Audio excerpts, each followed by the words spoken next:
Two men carried her suitcases to the last door in the hall and walked away without a word.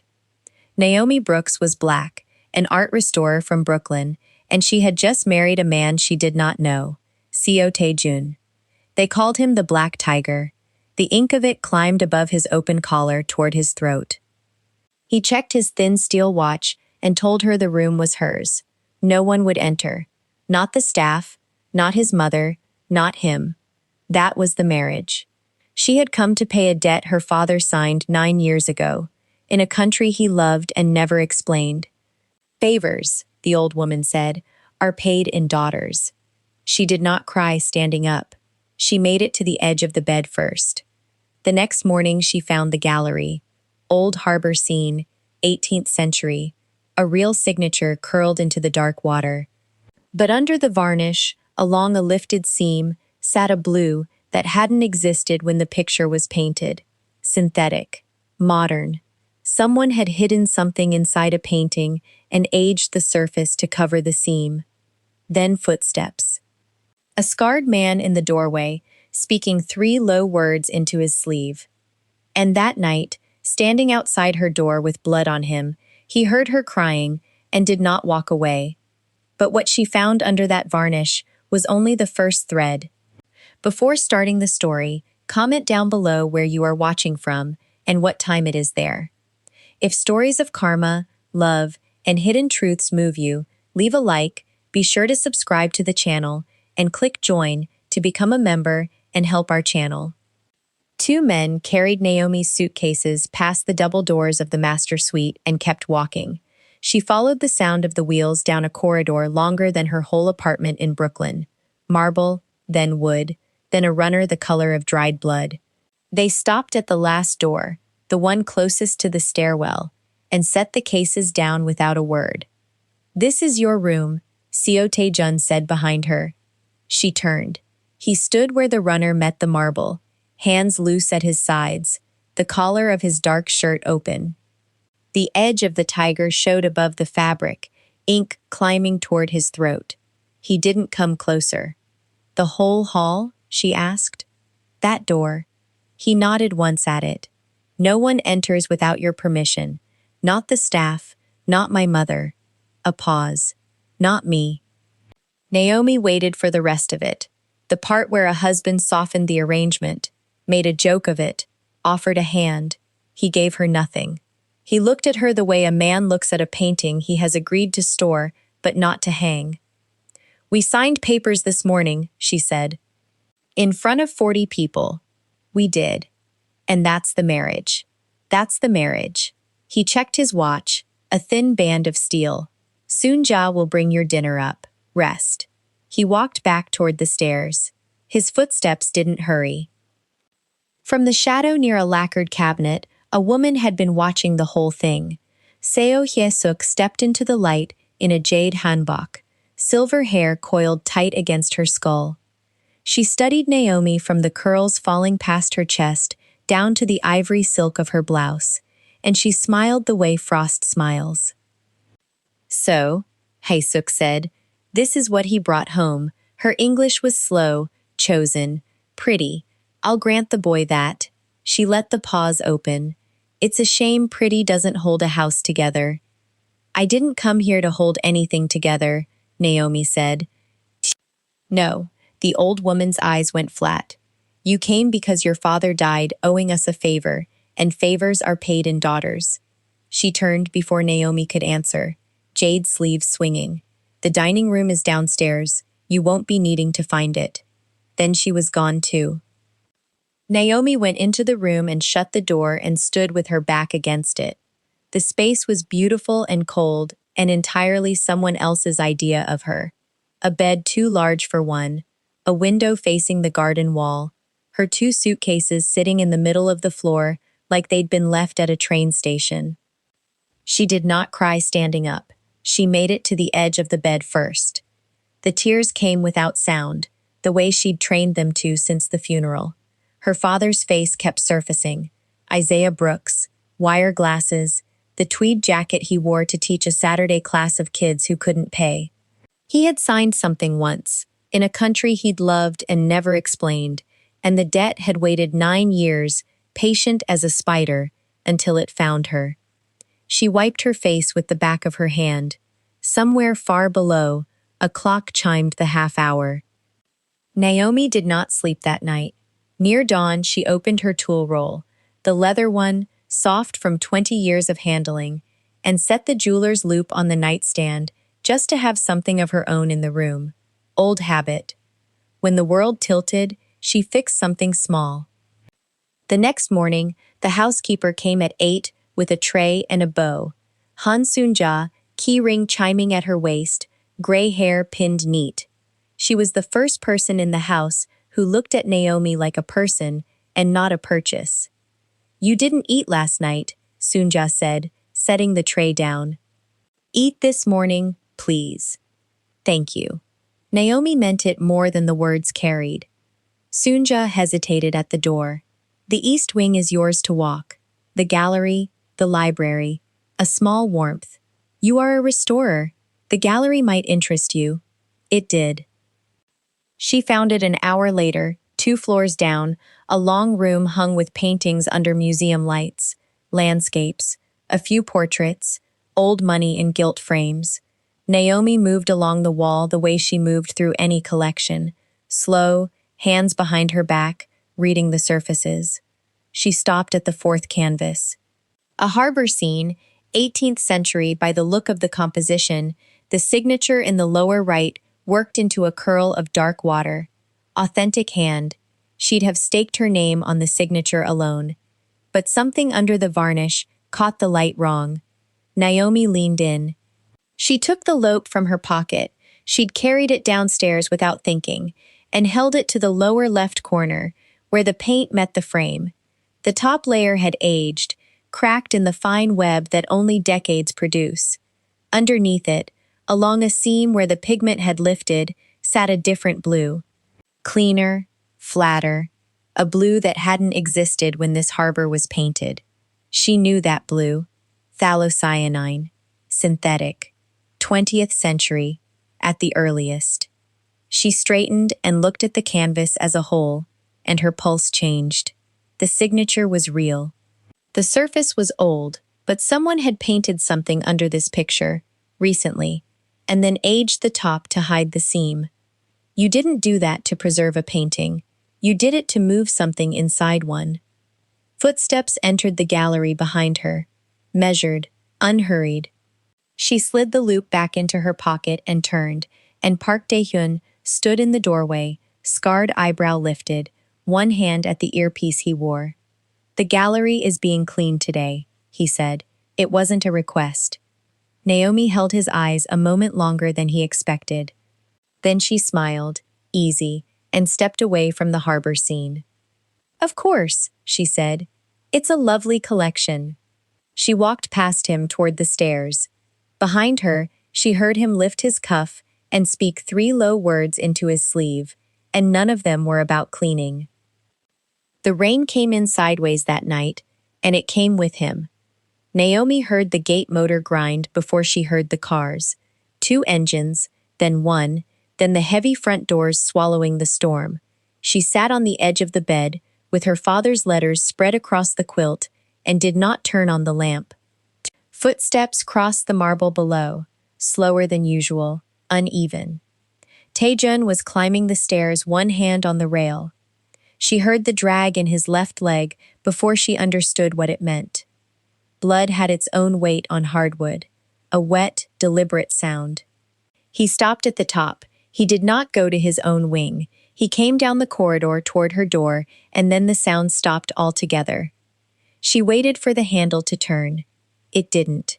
3 knocks, spaced, patient. "I'm not opening this without your word," he said through the door. His voice had gravel in it that hadn't been there at breakfast. "But I'm not walking away from a woman crying alone in my house either." She wiped her face with the back of her wrist. "Then stand there and get used to the wallpaper." A long breath on the other side. Then the wet sound of him lowering himself to sit against the frame. He was bleeding on her threshold, and he was going to stay. She crossed the room and opened it. Taejun looked up at her from the floor. His jacket was gone. His shirt clung dark and heavy against the tiger that climbed his chest to his throat, and this time, the ink was hard to separate from the wound. A gash ran under his collarbone. He'd tied his own sleeve around his forearm with his teeth, badly. "You're leaking on Han Soonja's floor," she said. "She'll add it to the list." Naomi pulled him up by the good arm. He was heavier than he looked and lighter than a man that size should be, and she got him to the chair by the window. Then she saw his eyes go past her to the bed. He went still. Photographs, shipping manifests, a dozen letters in her father's slanted hand, and on top, unfolded, the one she'd read 4 times tonight. "Those are mine," she said. "I can read from here." He didn't move to take anything. That was the thing about him she kept failing to predict. Isaiah Brooks, your father restored for the foundation. He didn't just restore. Her hand shook, so she pressed it flat on the quilt. He kept records. Someone's been running stolen canvases through the Brooks Foundation for 6 years, cleaning them, selling them clean. She turned the letter so the stormlight caught it. He names the buyer, a shell inside the CO family accounts. The rain hammered the glass. He says whoever did it will need the last person who can connect the paintings to the paperwork. She made herself say it flat. "That's me. I'm the loose thread, Taejun, and you brought the loose thread into the house of the family that pulls it." He was quiet a long time. Blood ticked from his sleeve onto the floorboard. "You brought me into this house," she went on, and her voice climbed now. "You put me behind a door, and you never once told me who I was supposed to be afraid of, your family, or you." "I gave you that door," he said, "because in this house, nobody has ever been allowed to close one for their own protection." That landed somewhere she wasn't guarding. "My mother reads every room. Daehyun logs every key." He pressed the tied sleeve harder against his arm. "Silence was the only wall I could give you without them noticing I'd given you anything. Silence isn't a wall, it's a blindfold." She knelt to look at the gash under his collarbone. "You let me think the distance was contempt. I let you think a lot of things." Something crossed his face that she'd have called shame on any other man. "That was the mistake. I heard you through the door, and I understood it. Not knowing who to fear is worse than the fear." She held his gaze 1 beat too long, then reached for the letters. "Then help me read." They worked until the storm thinned. She laid the manifests in date order across the quilt. He matched a lot number to a name only 3 people in the country would recognize. When he tapped a photograph of a lacquered screen, his jaw tightened. "That one hung in my mother's sitting room until spring," he said. "She told me it went to auction." "It went somewhere. It didn't go to auction." He looked at the letter again, and at her, and did not finish the thought out loud. By dawn, the rain had stopped. She woke to a knock she recognized now. 3, spaced, and to Han Soonja, waiting in the corridor, with the household still asleep. But before the housekeeper could speak, Taejun came down the hall, in a clean shirt, with the whole family drifting behind him toward breakfast, and he stopped at Naomi's door and set a small brass key in her palm. "Move her things," he told Han Soonja, "the suite beside mine." Haesuk's spoon paused over her cup. "That suite adjoins the private wing." "I know which suite it is, Mother. The staff don't sleep in that hall. Delicate." Smiling. A blade wrapped in silk. "She isn't staff." He didn't raise his voice. He curled Naomi's fingers over the key. "Office, library, archive, the private wing. It opens all 4. Yoonchae looked up from her leather folder, said nothing, and wrote something down. Later, carrying the last box into the new suite, Naomi found Han Soonja already there, keys hushed at her hip. "You should know something about the room you left," the housekeeper said quietly. She shut the door. "In 40 years, I have logged every key in this house into the family register. The mother sees that register. Master Park sees that register. Her thumb moved over the ring at her waist. The room they gave you was the one key that never went into it, not once. Naomi set the box down slowly. Why? Because he wanted one door in this house that his family could not open. Han Soon-ja met her eyes. The distance wasn't them pushing you out, child. It was him keeping you where they couldn't reach. The box slipped an inch in Naomi's hands, and down the hall, behind the family's polite morning voices, she heard Yoon Che's pen still moving. The pigment under the varnish was wrong, and Naomi knew it before Tae-jun finished sliding the ledger across the table. Prussian blue, she said. This canvas is dated 1911. Prussian blue behaves. This doesn't. He leaned in. 3 days ago he would have watched from across the room. Now his shoulder touched hers over the lamp, and he let it. Explain it to me. She turned the swab, a faint smear of green. Modern binder. Someone painted this last year and called it 100. She looked up. You bought a ghost for $4 million. We didn't buy it, his jaw tightened. We moved money through it. That was the thread they pulled all night. 12 canvases, 12 inflated valuations, 12 wire transfers routed out of the country under the name of art. Naomi lined the provenance sheets in a row, and Tae-jun read each one twice, and for the first time the empire's numbers bent to her hands instead of the other way around. He asked. She answered. He wrote nothing down that she hadn't confirmed first. By dawn they had 11 signatures traced to one office. Dong-wook's. She should have felt the ground steady under her. Instead, it opened. The next afternoon, the family gathered in the long room, and Dong-wook was already standing when she came in. He set a single folder on the lacquered table and pressed it flat with 2 fingers. Before we accuse anyone, he said, the family should know who they let inside. He opened the folder, a shipping manifest, a custom seal, and a name printed in the corner Naomi had spent her whole life protecting. Isaiah Brooks. Her father, Dong-wook said, handled provenance for 3 of these transfers, in Busan, 19 years ago. He turned a page toward Tae-jun without looking at her. The restorer we welcomed comes from the same trade she pretends to expose.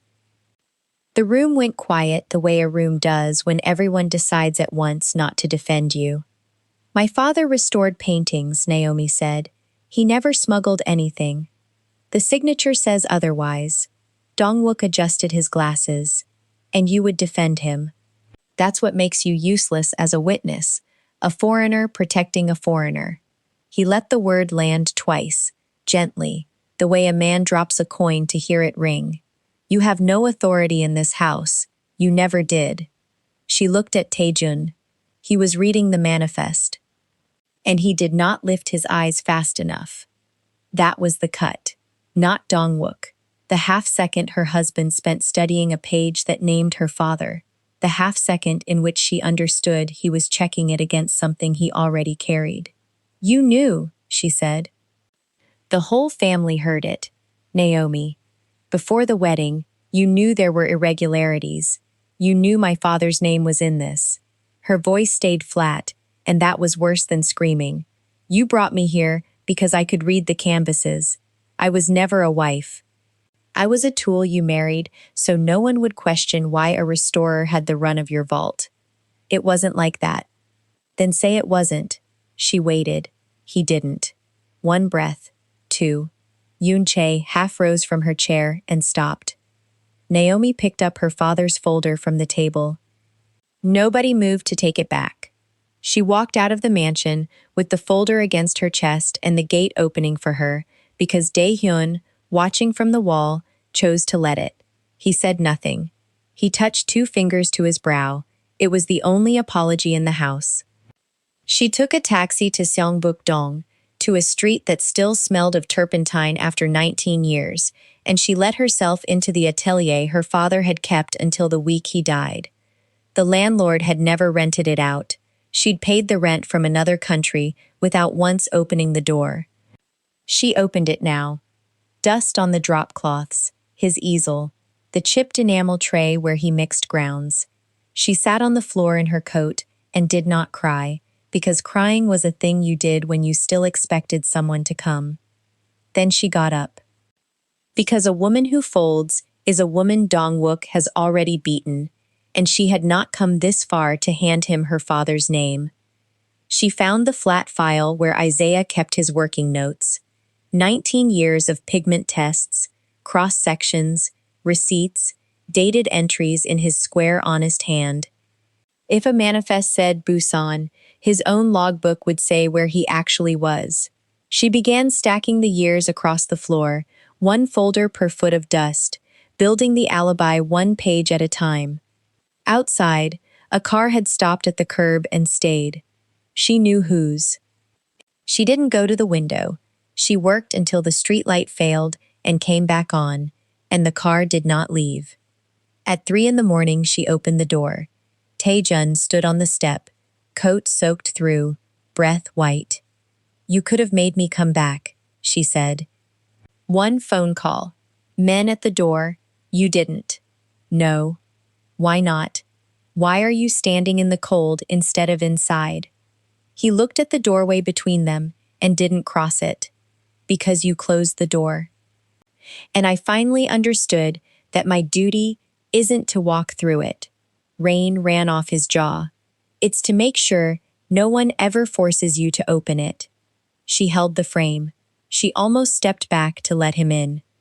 Then her phone lit on the workbench behind her. An auction listing. Private sale, 48 hours out. Lot 1.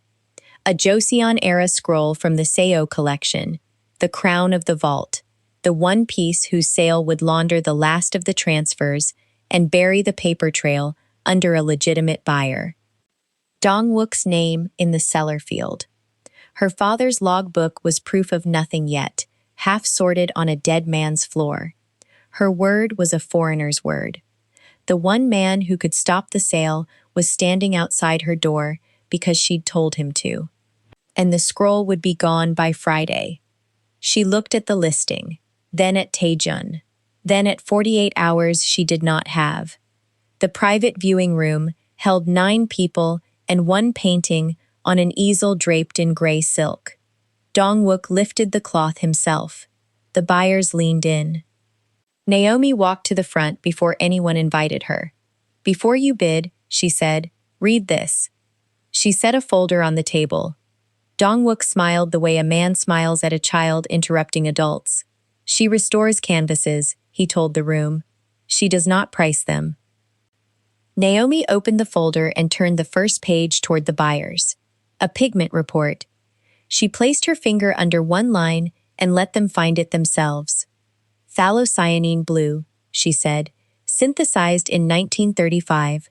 This scroll is dated to the 18th century.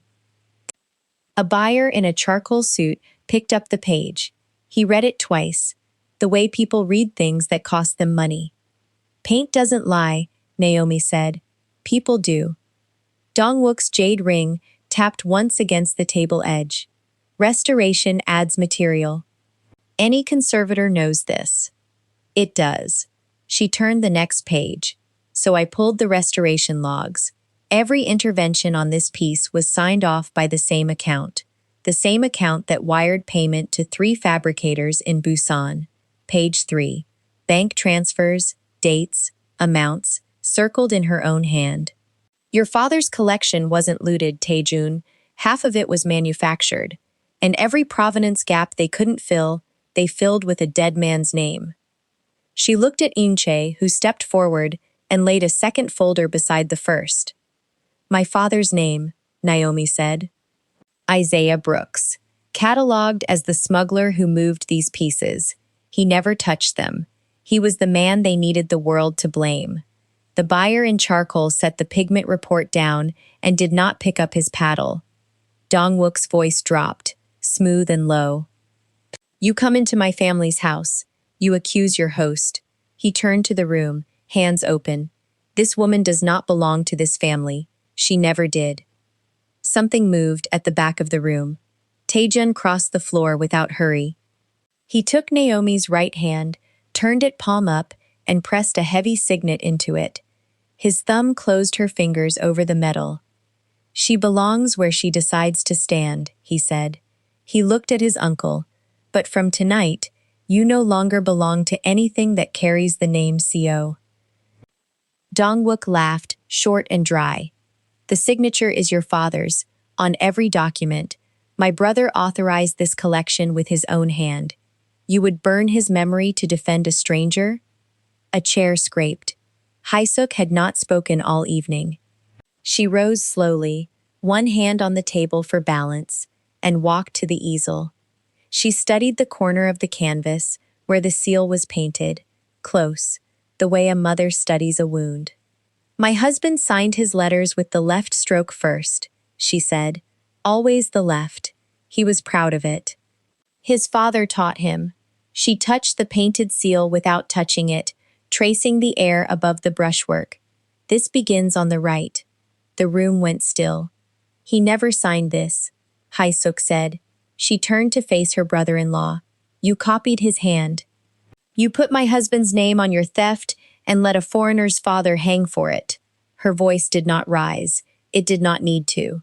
14 years I lit incense believing my husband built this. You let me." Dongwook reached for the folder. Park Daehyun's hand closed over his wrist before he lifted it. The charcoal buyer was already on his phone. So was the woman beside him, not bidding, reporting. It came apart faster than any of them built it. Yoon Che's files went to the Cultural Crimes Unit before dawn. The fabricators in Busan named the accounts, and the accounts named Dongwook. 2 shipments were pulled off a cargo vessel at Incheon, with the seals still wet. The jade ring photographed well in the papers, on a hand held behind a back. The Brooks Foundation reopened in Seoul that autumn. It kept one policy above the door: what was taken goes home. The first crate flew to Cambodia, the second to Nigeria. Naomi signed the release forms with a pen that had belonged to her father, recovered from an evidence locker, returned to her in a plain envelope with no note. She kept the separate room. She did not lock it anymore. She moved the bed out and the easel in, angled it toward the window where the light came in clean by mid-morning.